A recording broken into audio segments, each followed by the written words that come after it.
everywhere deserve a government that supports an open marketplace of ideas, transparent and accountable governance, equal treatment under the law, and the ability to exercise their rights without fear of retribution. Now, with respect to events for the day, this morning, after receiving his daily intelligence briefing, the president participated in a roundtable with women small business owners. The president is hosting a group of women's business owners as part of the White House's full calendar of Women's History Month events. At the roundtable this morning, Vice President Pence, SBA Administrator McMahon joined with other senior administration officials to hear from these amazing female entrepreneurs and small business leaders about their firsthand experiences, successes, and challenges. As the president said, quote, "Empowering and promoting women in business is an absolute priority in the Trump administration because I know how crucial women are as job creators, role models, and leaders all throughout our communities." The women in attendance this morning have incredible stories, including many who have started businesses from scratch with very limited resources, and through hard work and determination, turn their dreams into reality. Between them, they provide hundreds of jobs to Americans across the country. The president is dedicated to continuing to remove the unique barriers that women face in our economy, including access to capital, markets, and networks. This administration will continue to advocate for policies that support working family, including a national initiative to promote women business leaders and entrepreneurs that his daughter Ivanka is helping to lead. In honor of Women's History Month, the White House has been hosting events all throughout March. Just to name a few, the Centers for Medicaid and Medicare Systems Administrator Verma held a roundtable with women in healthcare, which the president attended. The First Lady held a women's empowerment lunch on International Women's Day.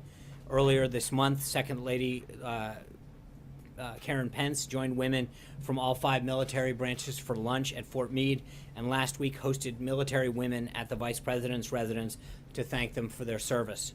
Under President Trump, the American economy is a place for everyone, regardless of their gender, to thrive. Following the roundtable, the president had lunch with the Vice President and Secretary of State Tillerson, and at 3 o'clock, the president will sign House Joint Resolutions 37, 44, 57, and 58. All of which use the powers of the Congressional Review Act to roll back job-killing rules.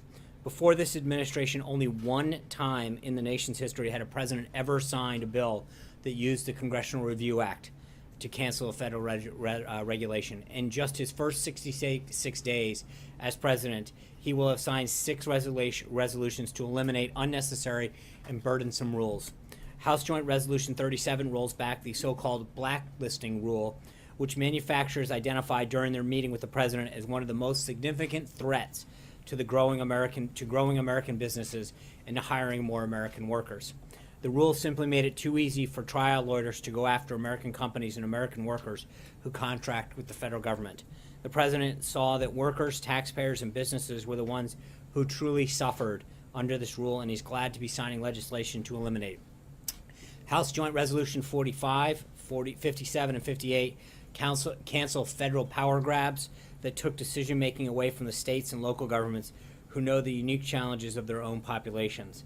The president firmly believes that Washington's not always the solution to these problems, and that these bills return the power to the people by putting more decision-making in the hands of states. House Joint Resolution 44 removes a Bureau of Land Management rule known as Planning 2.0 that would have centralized federal and land management in Washington, diluting the concerns of local citizens who have a right that is protected by law to be involved in this decision-making process.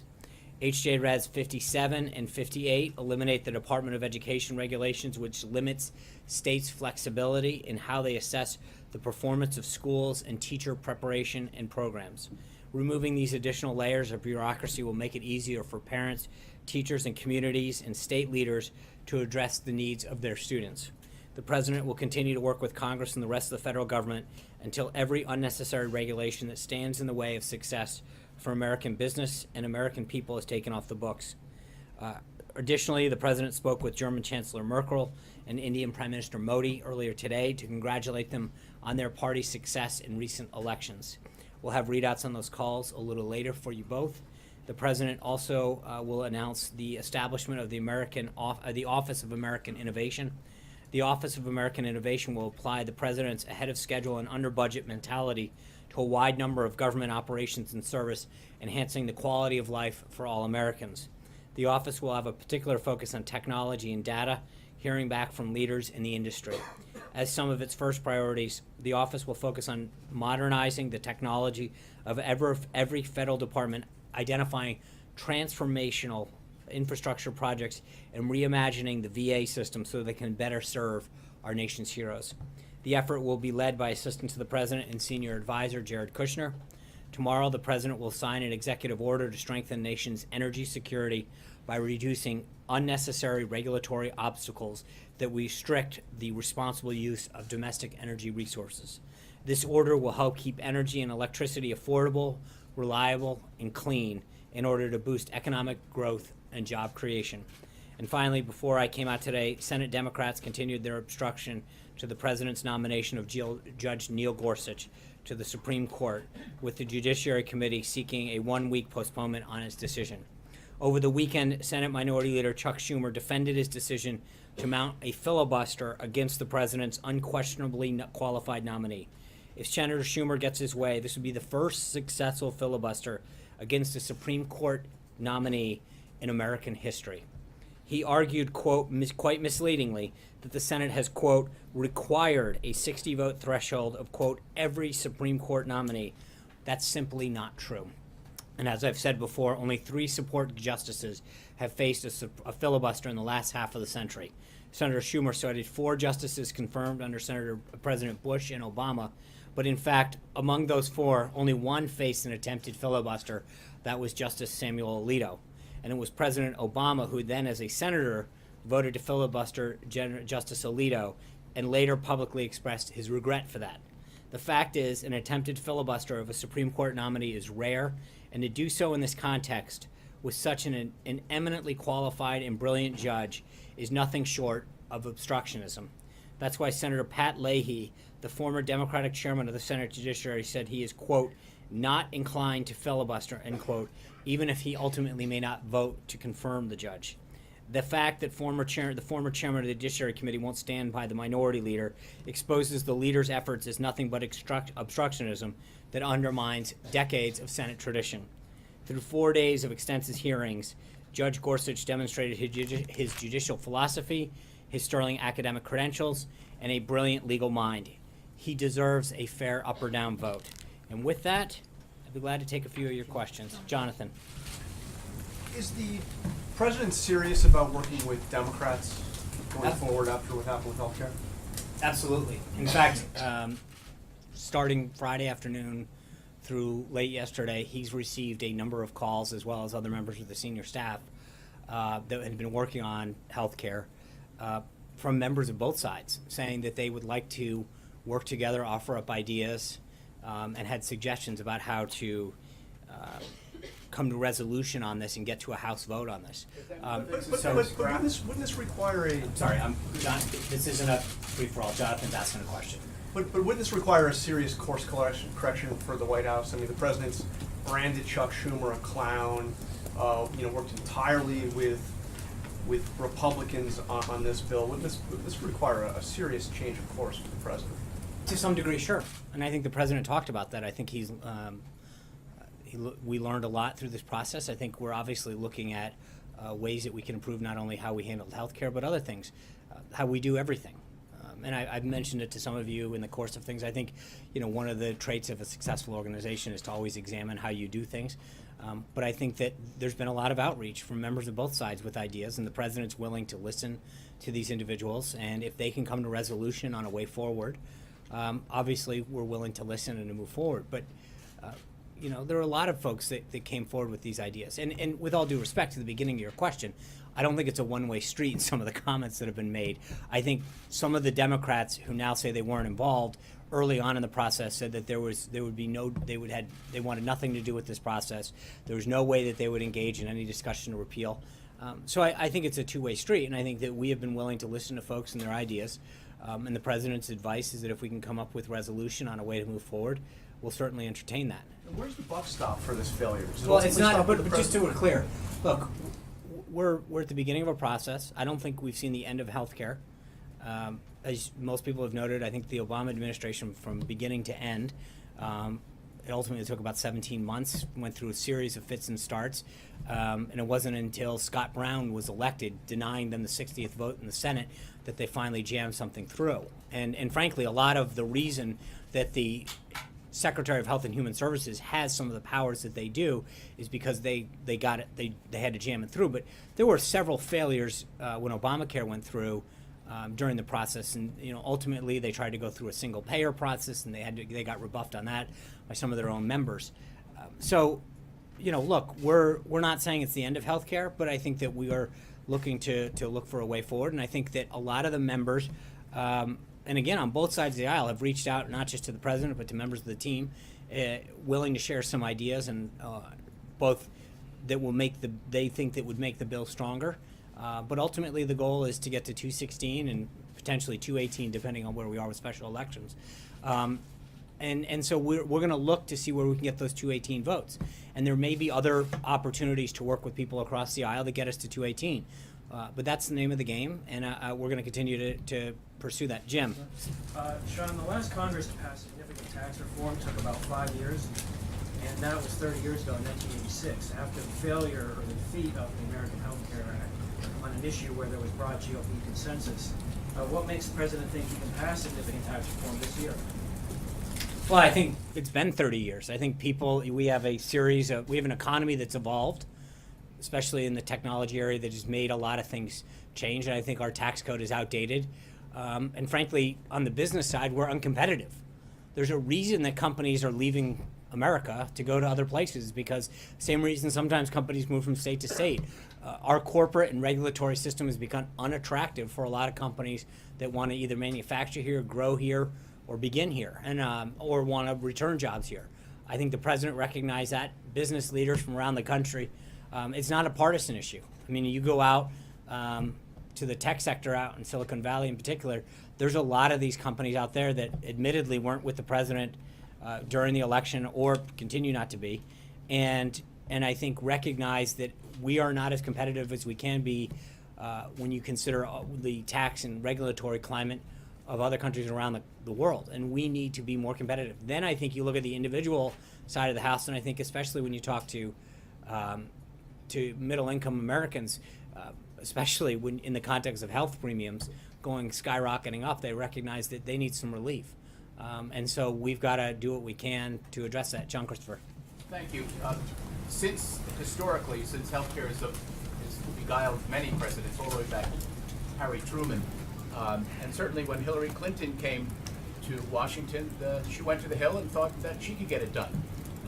I'm sure there are many lessons you can learn from previous presidents and perhaps previous first ladies. Has the president thought of ever reaching out to Hillary and finding out, how she maneuvered and some of the best practices or some of the pitfalls that she's come into? Well, and I think that he's met with Dr. Zeke Emanuel and others. It's not been he has reached out to several people throughout this process to gauge both their policy ideas and strategy ideas. And I think, the president noted on Friday afternoon that we learned a lot on several fronts about strategically how to handle this, as well as some of the members that we thought we would have with us. And we're re-examining that on a variety of bases. Margaret. Thank you. We got some guidance from the White House earlier about Chairman Nunez's meeting on the White House grounds involving, I guess, the SCIF and the idea that questions about the meeting should be referred to the committee chairman. But I wanted to ask you a slightly different question, which is, does the White House know now what actually happened? Do you have issues with the idea that someone, perhaps in the executive branch, shared information on the White House grounds without you knowing about it? Are you investigating this? Do you believe it was a leak?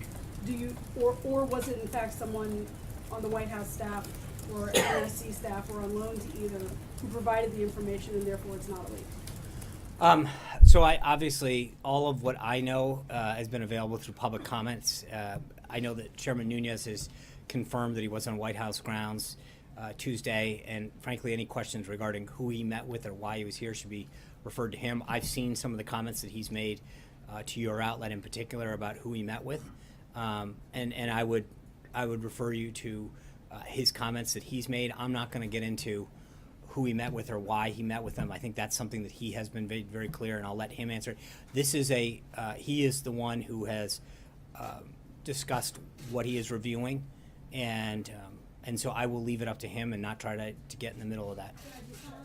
Close the circle on it. I'm asking a slightly different question. Okay. At least I'm trying to ask a slightly different question, which is, does the White House know what happened now beyond public accounts? And are you satisfied that you don't have an inappropriate leak in the executive branch? No, I'm not. We're not concerned about that. I know that he is, again, everything that I know about what he has done is through public reports that he has made on the record to different folks. When he said he has multiple sources, he had met with different folks to gather things as part of his review of the situation. And so all I know and what I'm willing to communicate is what has been made available through on-the-record comments that he has made. You have to be cleared onto the No, White not House. necessarily. I don't know that members of Congress need to be cleared. But wouldn't the White House want to know? Again, I think there's a difference. He's doing a review, and it's not something that we're going to necessarily get in the middle of or get in the way of. It's part of it is to let him review and have conversations and look at things that he thinks are relevant. Sean, a clarification on your answer to Margaret. You just said, I don't know that members of Congress have to get cleared in. There is some question about that. Who in the White House signed him in, essentially, to be able to get I don't on know the that you grounds? have to. I'll be glad to check on that. I'm not sure that that's how that works, but I will follow up on that point. So the second question is, and it's related to this. I understand that you're not going to speak about some of the swirl, what's surrounding this issue with Chairman Nunes. But does the White House believe that he can still lead an impartial investigation, or would the administration support some of these calls now for an independent committee to investigate this? First of all, I would question what this is, because as I've mentioned countless times from this podium, there's two issues at hand. There's multiple. There's number one, there's any action with respect to Russia itself, and every single person that's been briefed by Director Comey in particular and the FBI has said there's nothing there. What he is looking into are two things that we are aware of because of the pleas that we have made. One is the leaks of classified and other information that have come out, and two is whether or not there has been people that have been unmasked and whether or not there's surveillance security. I don't know why we stand by the original request that was made, and I think Director Comey in open testimony the other day talked about what the FBI is looking into. So I think we, have a lot of people looking into this whole situation. Sean, will the administration will the White House pursue a leak investigation into whoever is giving Chairman Nunes this information, if it's in the executive branch? I at this point, we're letting the review of this situation proceed, and we can address that after he decides to be clear about that. Why is this leak okay, but other leaks are not? It's not. I think there's a difference between a leak and someone pursuing a review of a situation that they have determined. That's not. There's a difference between a leak, someone leaking out to reporters for nefarious, to take classified information and share it with people who aren't cleared. Chairman Nunes is cleared. He is the chairman of the Intelligence Committee. Someone who is cleared to share classified information with somebody else cleared is not a leak. Zeke. I have two for you. Just a quick housekeeping note. At the beginning of the briefing, you read out the State Department statement on the protests and arrests in Russia. Does that reflect the White House's views sometimes? That reflects the view of the United States government. Okay. Just want to clarify that. And secondly, back on, you mentioned that there were lessons learned off of what went down last week, the last several weeks around healthcare. Could you go into some specifics of what some of those lessons are in terms of the president talked a lot about, he learned a lot about loyalty, I think is one of the lines he used on Friday. Does he believe that some members of this party are no longer loyal to him? What are some of the lessons? No, I'm not going to go through. I mean, obviously, this is an internal thing that we discussed, but I will say that we look at things like everything from who we met with and when we met with them to whether or not we should have how everything was rolled out and what organizations were met with, what commitments were met and when. There's a lot that goes into this, and you look at whether or not that's applicable to another situation, whether that's unique. But obviously, you do look at some of the individuals that you met with, both in terms of timing, in terms of commitment, in terms of substance, and evaluate, just the process itself, but then also to some degree the individuals and whether or not that is someone that there's several folks, and again, it depends on the aspect of it.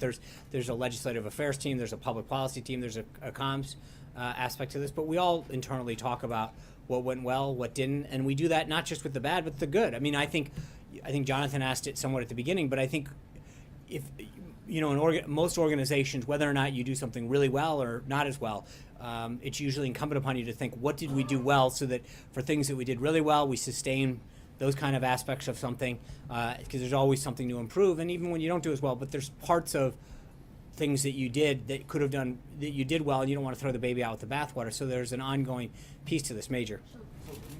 Follow up a little bit on Chairman Nunes, and I have a question about Jared in a second. So, yes, members of Congress may not need to be cleared in, but to get access to a SCIF, I do believe that requires some cooperation from the executive branch, because there are intelligence places on Capitol Hill that are secure that this meeting could have taken place. So it creates the impression that Chairman Nunes came over here and with some degree of cooperation with this White House was able to carry out this meeting and then make the announcement that he did, which is perceived by some, most of them Democrats, I'll grant you that it was trying to be helpful to this president and this administration. So it appears there was some degree of cooperation in this process that the White House granted Chairman Nunes, making it not just an investigative action, but a cooperative one. Right. So I would refer you to two things. Number one, we've asked both of these entities, both the House and the Senate Intelligence Committees, to undertake this review. So it is partially at our request that they're looking into this.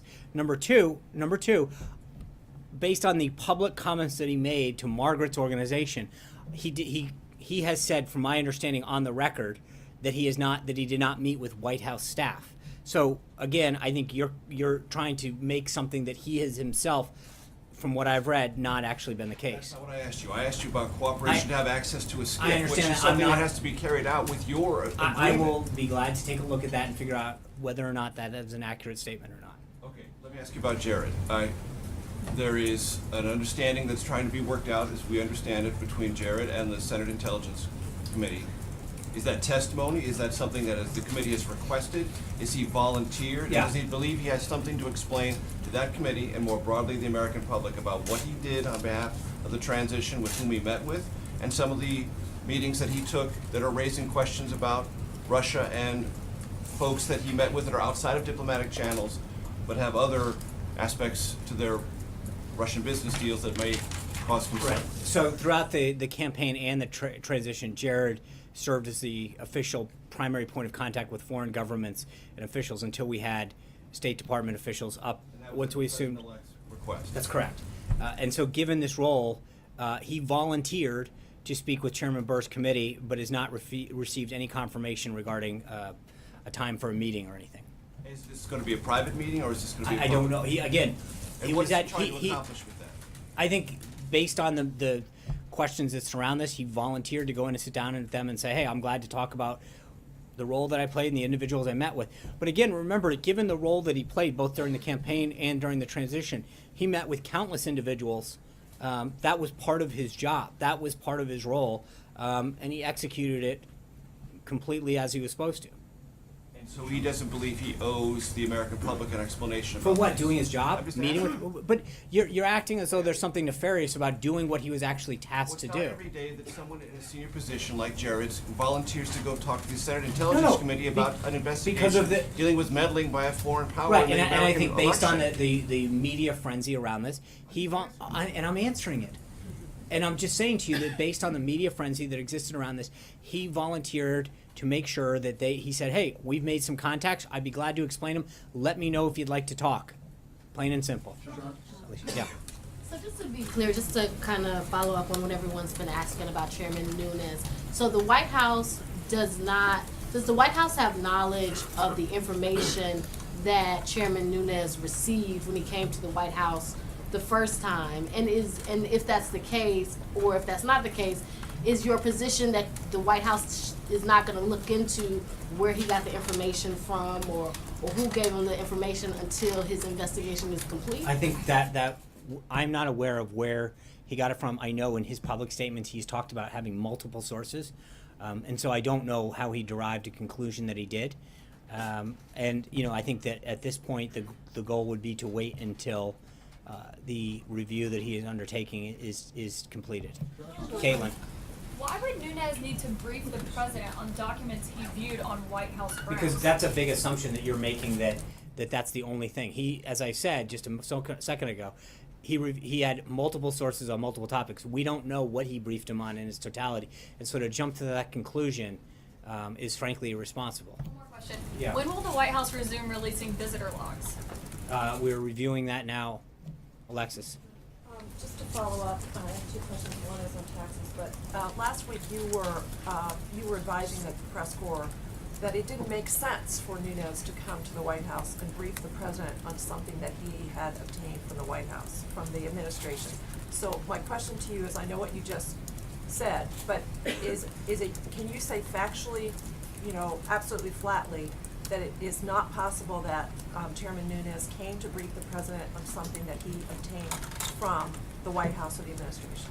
Now, I can't say 100% that I know anything what he briefed him on.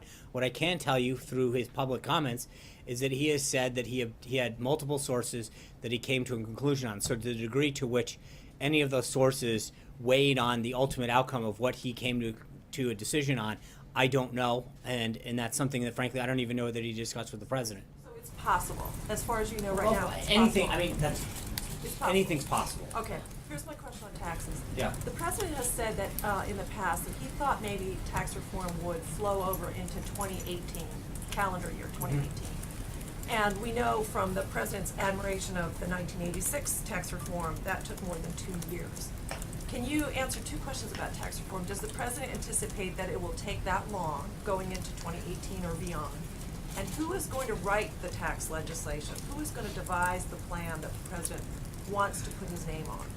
Well, so on the first one, I know that Secretary Mnuchin has talked about August as a target date, and I think it depends. I mean, as you point out, these are big things. There's a lot of groups that are going to want a ton of input because of the very nature that it's been 30 years. But I think part of this is going to be dependent on whether, how the degree to which we can come to consensus on a lot of big issues. But I know that we have a goal, and it'll depend on a lot of these issues, both on the corporate side and on the individual side, how that process evolves. So to predict it, I know the secretary would like to have it done. He'll play a huge role in this. Gary Cohn will play a big role in it. I think our legislative affairs team would play a role in it. There's a lot of folks on the team, Secretary Ross on the commerce side. There's a lot of individuals that he's assembled a world-class cabinet that has a lot of interest in helping to grow the economy, to attract jobs, create a more favorable tax climate here in the country, but then also provide tax relief for middle-class Americans. So, we're not there yet. Will it be the Trump plan?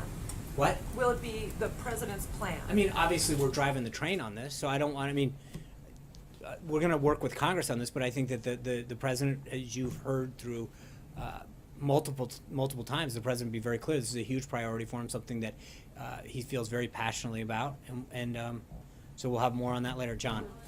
Sean, the documents that Chairman Nunes saw here at the White House complex were described by his office as being executive branch documents. In the early days after the president sent out that tweet, the White House was digging around for anything to corroborate what the president had tweeted out. Why did it take the Intelligence Committee chairman coming here to the White House to view executive branch documents to uncover this information? Why couldn't the White House have uncovered? Well, as I mentioned, I think to Margaret, I'm not going to. I will stick to what the chairman has said publicly, and my understanding from his public comments are that there are certain systems that he doesn't have access to. That was his explanation, and I'm going to, I think you should follow up with him on that. Did the White House ever search the same documents that the chairman searched? I don't know what he found, so therefore it would be hard to make an assessment of what he was briefed on and what we know. So that's a really hard question to answer at this point. Is it possible that these documents were merely surveillance reports that were I'm not garnered? going to get into hypotheticals, John. I don't know what he found, and to start to say what's possible, what's not, I don't know. Well, let me just finish if I could. Is it possible that these were surveillance reports from security clearances that were collected after people had filled out standard Form 86? I don't know. I don't know I honestly don't know what he's got on his systems and what the intel community has on theirs that he wouldn't have access to. So I don't know what he would have had access to already. So, Eamon. Thanks, John. On tax cuts, it looks like you guys got a little bit of political cover from the House Freedom Caucus over the weekend to do this without paying for all of it. That is adding to the deficit. What's the right number from the White House's perspective to add to the deficit in order to do tax cuts? How high are you willing to go in terms of deficit addition? It's a really early question to be asking at this point. I think the question is, as we construct this both on the corporate side, And then on the individual side, I think part of it is it's going to be an equation that isn't just driven by that, but more what's going to attract jobs, what's going to help us build, what's going to grow the economy. I think we're growing around, potentially growing around 2.6, and the president really would like to see that growth rate up in the high 3s, 4s, and 5s. And so there's a question about what part of tax reform, especially on the corporate side, will help us spur the economy and grow jobs. And I think that's an ongoing discussion. I think that's more of the driver of this, and then I think as it evolves, we'll have a score and we'll know more. Are you comfortable entirely adding to the deficit, or do you think some I piece of it think, needs to be but offset? Maybe right. have some other spending I cut somewhere don't. else? You're asking really early in the process to make that kind of analysis before we have a policy set forth or have any kind of notion of what a score would look like. That, Olivier. Thanks, John. There's been a steady escalation of the American role in the war against the Islamic State. We've seen Marines come ashore in Syria. There were changes to rules of engagement. I'm trying to understand the relationship between that change and the president's ISIS strategy review. Has he personally signed off on all the changes in America's posture in the field since January 20th? Is that something that's left up to the commanders in the field? I don't understand the relationship Well, between it the two depends on things. which, mission you're talking about specifically, or Marines just left in, I think, October. They obviously went ashore much more recently than that. So did he have to sign off on that? I think it depends on. I mean, he speaks with General Mattis, his national security team, very regularly. I'm not going to get into some of the details of what comes up in those settings, but I will say that, as I've noted in the past, I think philosophically the president has made it very clear that that he wants to give the commanders on the ground much more flexibility to execute their mission, especially when it comes to defeating ISIS. That's a very big change in philosophy, but I think it also depends on the magnitude of the mission, the number of ground troops in particular, and so this is an ongoing discussion that he has with Secretary Mattis, Chairman Dunford, and others. On the review, are you waiting? Is the president waiting until the review is complete before you announce sort of a new posture, new strategy? Yeah, or is it as conclusions come in, you're adapting day to day? I think some of it is an ongoing discussion that he's having with both Chairman Dunford of the Joint Chiefs and Secretary Mattis of the DoD, that at certain times when they meet, they'll update him on certain things and give him an update on where they're headed right now. As the review is ongoing, there are certain events that are part of, or will be part and parcel of the review in terms of where we're going, and so they'll update him on that and talk to him about the tweaks. Gabby. Thank you, Sean. President Trump has sent out 2 tweets now criticizing members of the House Freedom Caucus for preventing Planned Parenthood from being defunded by opposing the AHCA. Is that something that he would want to see tacked on as a rider to next month's funding bill? Well, I think that he's made very clear what his position is on Planned Parenthood, and obviously this was an opportunity to defund it, but I don't want to get ahead of our legislative strategy. We'll look at other opportunities, but this is definitely one that was a way to make that happen. Steve. On that legislative strategy and the idea of working with Democrats, there's a school of thought in this town that last week proved that the president is lacking in political capital. So I have 2 questions. One is, what's in it for Democrats to work with the president now? And 2, if fully pursued and to get things through the House, Democrats and Republicans work together, wouldn't that tend to undermine the job security of Speaker Ryan if the House Freedom Caucus is frozen out? Well, so 2 things. Number one, I think the message that sends the American, as I mentioned, I think it was Jonathan at the beginning, it's a 2-way street. We heard, you see whether it's Judge Gorsuch, which they're, throwing down decades of Senate tradition by saying we're just going to filibuster this guy. I don't think there's anyone in America that can honestly look at his qualifications and suggest that he's not qualified as a jurist on the Supreme Court. There's nothing that anyone has seen or laid a glove on him through these 4 days that suggests that he's not qualified to serve.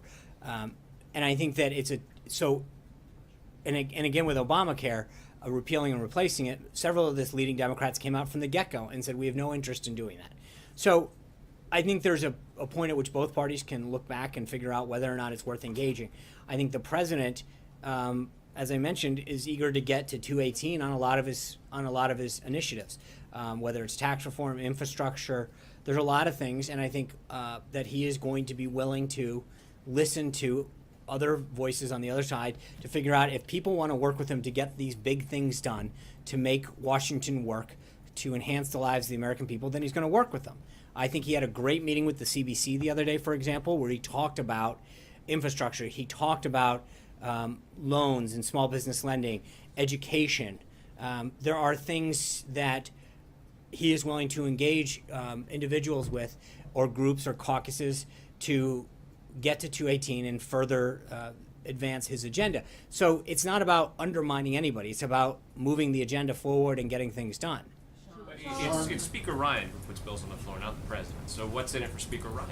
Getting things done. I think there is still a sense of doing what's in the best interest of this country that exists. So, I mean, let's just make sure that we understand. I think that his goal, he came here to get things done. And I think, you know, as it was pointed out, there was a level of disappointment that he expressed on Friday. He wants to get things done. If people want to work together, and I think what this event on Friday did was, frankly, draw more people into the process to saying, okay, let's figure out if we can actually come together with some consensus ideas to get to 218, whether or not they come from one side of the aisle or the other, to pass this bill and to make a better system. He understands, and frankly, I think a lot of Democrats do, that there's an opportunity here. With health care being such a big issue, with Obamacare being such a, you know, looming disaster, that we have an opportunity to do some stuff. And if Democrats want to join in, then that's great, and we'll do that. Mike. Excuse me. You've talked quite a bit up there about the wide latitude that Secretary Price has to dismantle Obamacare from his spot. Is that still the case? Will he continue to try to dismantle Obamacare while you're trying to work with moderate Democrats on a health care reform? And also, the health care bill would have repealed almost all those Obamacare taxes. Do you want to see those repealed as part of the tax reform bill? I think Secretary Price was up here today. There's a lot of meetings that are already taking place internally with the team. There's a lot of options that are on the table in terms of, especially when it comes to what we called phase 1 and phase 2, trying to get some of that stuff out the door. And as we look back on, you know, we're talking about lessons learned, I think one of them is to try to get some of the phase 1, phase 2 meshed together and pushed out. How we do that, whether we wait for the revival of legislation before we put it up. Remember, I mean, I think, just so we're clear, and I mentioned earlier in this, Obamacare had a ton of fits and starts during its process. It was left for dead multiple times, but they pressed forward. I don't think that that's necessarily a model to look forward in terms of how they jammed it down. But I do think that we have to recognize that we were, 17, 18 days into this process. I think the president's made very clear it's not over. There are people coming to the table, but he's going to listen to all good ideas across the spectrum to figure out what it takes to get to 218. And we'll see where we go from there. John. Well, the tax question, just to follow up on the healthcare bill would have repealed those Obamacare taxes. And I think that's part and parcel of that discussion, is how we look at both the taxes and some of the phase 1 stuff. But we're not ready to announce anything now. John Decker. Yeah, as far as Jared Kushner's offer to meet with Chairman Burr and talk with the Senate Intelligence Committee, is there any particular reason why the White House would not be opposed to the idea of Jared Kushner testifying under oath before that committee? Jared volunteered to meet with the committee. They haven't even confirmed having a meeting yet, so to get ahead of what they've even asked for would be a little silly. Send, in the White House's view, a dangerous precedent in having a senior aide to the president going up. Ordinarily, we see sometimes the White House invoking executive privilege. Why haven't you done this in this particular case? Because I think Jared did a job during the transition in the campaign where he was a conduit to leaders, and that's until we had a State Department, a functioning place for people to go. Remember, we had a delay in some of these things, and that was his role. And he wants to make sure that he's very clear about the role that he played, who he talked to, and that's it. Jim. Is Obamacare repealed dead? I don't think it's dead. In the sense, it doesn't have to be dead if you're going to have Democrats working with you. Why? No, I don't know that that's true, because I think it's why would they work with you? Because it's dying. You're still trying to repeal it. Because I think part of it is there's a recognition that it is failing. It's dying on its own. It will be dead soon. Democrats say it's not dying. Okay, well then a lot of Democrats need to get more money. There are repairs that need to be made, they say, but to kill the whole thing might not be the route they want to go. I think there's a difference. I think that we recognize that premiums continue to go sky high, deductibles are going sky high, choices are going down. By Leader Pelosi's own metric, this is dying. she's the one who crafted the metric. She said that there was a three-pronged system determining its success. It is an abysmal failure. If they want to come back to the table and recognize how we can do it in a more responsible way to achieve the goals that Obamacare set out to do, but do so in a way that's going to do the opposite of what Obamacare actually did, which is to increase choice, drive down cost, we're willing to have that discussion. But right now, and I again, They remember, say repeal has to be right, put to the side. but Jim, one of the things that I mentioned, I just want to be clear on this, is we have to figure out how we get to 216, 218, depending on where the number is that given day. That doesn't mean we need the entire Democratic caucus. That means we need some responsible Democrats who want to sit down and have a discussion about how to do that. And I think that there may be enough of them that are willing to do that. But I understand where the Democratic leadership is, and that's one thing. I mean, they continue to stake out a very, very far left position. That's not where all their members are. And I think that we can, based on the calls that have come in over the last 50, 60 hours, I think that there might be some room to have a conversation with people who want to engage in a constructive conversation on how to move forward. And so let's see how that evolves. I don't know that we're ready to jump into this today, but I think as the calls come forward, the president's view is if you all want to get together and start coming to a way that we can come to resolution, we're willing to listen. But right now, we've got an agenda to continue to pursue. There might be a middle ground there, you think? I'm not going to jump ahead, but I will say that we believe that there is something that could still be done at some point. And I think the further along we go, where premiums continue to go up, more and more people will be drawn into this discussion because there's going to be a continued cry from people in terms of the impact that it's having on their pocketbook and on their ability to see people that a doctor of their choice or a plan that's just not seating them anymore. April. Real quick follow-up on Chairman Nunes. Do you reject that there's any kind of perception problem whatsoever in having the chairman over here the day before he comes out publicly and says, by the way, there's this information that's helpful to the president? I think the chairman's made very clear through his public comments what his goal was, and I think anyone who wants to, I mean, you can't ask someone to do a review of the situation and then sort of create inferences that because they're reviewing a situation that there's something that's not right about that. He is reviewing the situation. He did exactly what, and I think he's been fairly open with the press as far as what he was doing, who he spoke to, and why. And I think from our standpoint, that's what we had asked to do as a review. April. Sean, several topics. One, Shocker. Don't be. You heard the question that I lobbed at the Attorney General about the hate crime that happened in New York. The white supremacists who went to New York and targeted a black man. Hate crimes are on the rise. What do you say? What is this White House saying about this obvious, apparent hate crime? I'm not gonna. I mean, you yelled at the Attorney General a specific case, if I'm not correct. In the past to talk about this, and you've talked about issues of hate Right, and crimes. I'm glad to talk about the issue. I just want to be very clear that I'm not going to reference any specific case before the DOJ right now. I will say that the president has recognized that we need to bring the country together. He wants to unite this country. He wants to bring people together. He had a very long conversation with respect to race in itself, which I think is somewhat, if I'm not correct in your question. There, okay, just want to be clear. Thank you. And I think that was one of the topics that he talked about with the CBC. Some of the issues with respect to crime and education and some of the solutions that they suggested that could be done during their meeting. And I think those are the kind of things that I think we can continue that conversation. Sean, unfortunately, there's been a rise in hate crimes when it comes to different groups, to include anti-Semitic crimes. Yeah, and but you've commented from that podium. This is clear. This gentleman in his jailhouse gave a statement to a reporter talking about he wishes the man were younger and he was a thug that he killed. So, what do you say to this? This is clear. It's racism at its utmost. Yeah. Two issues. Number one, I think hate crimes, anti-Semitic crimes of any nature should be called out in the most reprehensible way. There is no room for that in our country, and I think the president noted that in the joint address, that there is one issue that, despite policy, should unite us, and that is calling out hate, that is calling out divisiveness based on the color of one's skin, one's religion, one's gender. The president's been very clear on that, and he's called it out before.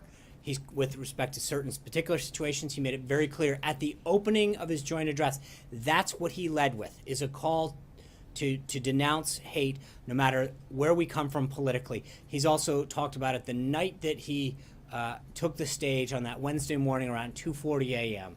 about how one of the things that he needed to do and wanted to do as president was unite all Americans. But I think that there's one other piece to this, April, that I just want to be clear on. While we unequivocally, no question about it, need to call out hate, anti-Semitism where it exists, there is another thing that we have to do. And in your case in particular, while I don't know all of the details and I don't want to reference any specific case, but I think we saw this the other day with some of the anti-Semitic behavior that was going out with respect to people of the Jewish faith, is that we saw these threats coming into Jewish community centers, and there was an immediate jump to criticize folks on the right and to denounce people on the right and ask them to condemn them. And it turns out that, in fact, it wasn't someone on the right.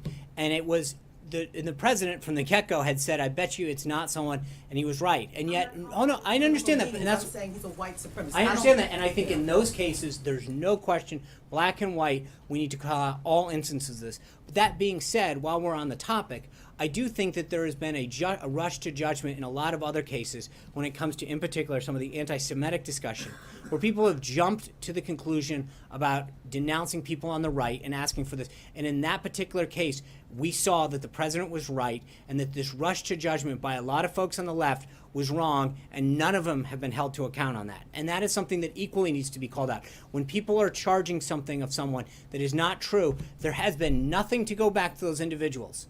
Nothing on the left who came and asked for everyone on the right to denounce something that they weren't guilty of. And I think that there needs to be an equal go back in time and call out those individuals for rushing to judgment and calling out those individuals. My second topic, and I'm done. Someone who was in the room, you like talking about this CBC meeting that happened last week, someone who was actually in the room at that meeting said that the issue of HBCUs came up, and that's a very sensitive subject right now in the black community and here at the White House. The issue of HBCUs came up, and it's Omarosa said that she would be the one heading the HBCU office at the White House, and the president did not make a response confirming or denying. Will this be the case? Is this the case? We don't have any announcements to make. I assume that you're referring to the executive order, and we don't have anything to announce on that subject at this time. Kristen. Sean, thank you. Given that the Freedom Caucus blocked the bill to repeal the Obamacare, does the president still believe he can work with the Freedom Caucus on future pieces of legislation? I think it's going to depend on what legislation. So not necessarily. Well, again, I'm not going to. It's not a question of we're going to work with anybody who wants to work with us on achieving the goals that the president set out. I don't think we're not putting anyone and saying we'll never work with you again. It is that balance. No, I don't think he's written. No, I think as he mentioned, he learned a lot through this process about loyalty. And it's not just a block, it's certain individuals. And again, I'm not going to get into naming names, but I think the president learned a lot through this process. And you know, one of the things that's interesting is when you look back, and I know there's been a lot to make of this, the president also recognizes that when there's not a deal to be made, when to walk away. That's one of the traits. It's not just about making deals, it's knowing when to walk away from deals and knowing when there's a bad deal that's the only solution. I think the president understood that while you can get a deal at the time, that sometimes a bad deal is worse than getting a deal. And I think he smartly recognized that what was on the table was not going to be keeping with the vision that he had. And so he decided that this was not the time and that a deal was not at hand. Let me ask you about this tweet over the weekend. Does he regret tweeting to his followers that they should tune in to Judge Jeanine only to tune in and then have her call for House Speaker Paul Ryan to step down? He's a fan of the show. That's it, plain and simple. But does he owe Speaker Ryan an apology then? He and Speaker Ryan talked extensively over the weekend. I mean, I don't know if they talked today. I think they talked both Saturday and Sunday at length. But again, he's a fan of the show. He tweeted out support of it. That's it, plain and simple. I know what a lot of people say, Kristen. I just said it. So does he owe the House Speaker an apology? He doesn't. He's spoken for what? For supporting a show on Fox? No. And does Dave. he still have confidence they can work together, Sean? Dave. Two questions. One, on the president choosing Jared Kushner for this new Office of American Innovation to reform government across the government. Obviously, Jared Kushner has 60-some days of experience in Washington, never had a prior government job. Does the president view that somehow as an advantage in this case? In some cases, when you look at the individuals that he's bringing in, again, I think one of the things that Jared, and again, they may talk more about this later, but one of the things that Jared's looking at is some of the procurement, the technology aspects.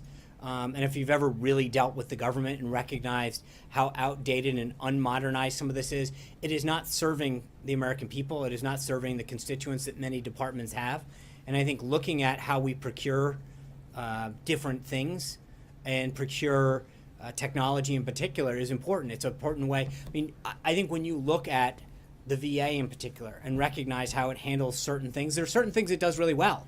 By the way, it buys prescription drugs really well. Buys them in bulk, gets the job done. But there's certain things that it may not do as well in terms of how it keeps its records and how it serves veterans, how it lends money, et cetera, that we can look at and figure out, is there a better way?